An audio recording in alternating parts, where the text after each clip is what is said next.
लाडक्या बहिणींना आजपासून 3,000 मिळणार सरकारचा निर्णय। विधानसभा निवडणुकीमध्ये महायुतीला स्पष्ट बहुमत मिळालं। महायुती पुन्हा एकदा राज्यामध्ये सत्तेमध्ये आली। मात्र या योजनेतील लाभार्थी महिलांना अजूनही 1,500 रुपये देण्यात येत आहेत। 21 रुपये कधीपासून मिळणार याकडे आता राज्याचं लक्ष लागलं आहे। मात्र तुर्तास तरी 2100 रुपये मिळण्याची शक्यता कमी आहे, तसे संकेत अर्थमंत्री अजित पवार यांनी दिले आहेत। राज्याची आर्थिक परिस्थिती सुधारली की आम्ही 2100 रुपये देऊ असं त्यांनी म्हटलं आहे। मात्र आता या योजनेवर बोलताना भाजप नेते परिणय फुके यांनी मोठं वक्तव्य केलं आहे। लाडकी बहीण योजना सुरूच राहणार आहे। या योजनेसाठी 36,000 कोटी रुपयाची तरतूद केली आहे।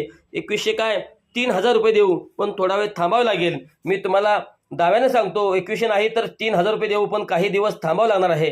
आमच्या लाडक्या बहिणींचा आमच्यावर विश्वास आहे। त्यांनी आम्हाला मोठ्या मताधिक्याने निवडून दिला आहे। त्यांची परतफेड आम्ही करणार आहोत। 1,500 रुपये सुरू ठेवणार आहोतच आणि पुढे जशी राज्याची परिस्थिती सुधारेल तसतसे 2100 रुपये देऊ आणि आणखी सुधारली तर 3,000 रुपये देऊ असं परिणय फुके यांनी म्हटलं आहे। त्यामुळे आता महिलांना वाढीव पैसे कधीपासून मिळणार हे पाहणं महत्त्वाचं ठरणार आहे।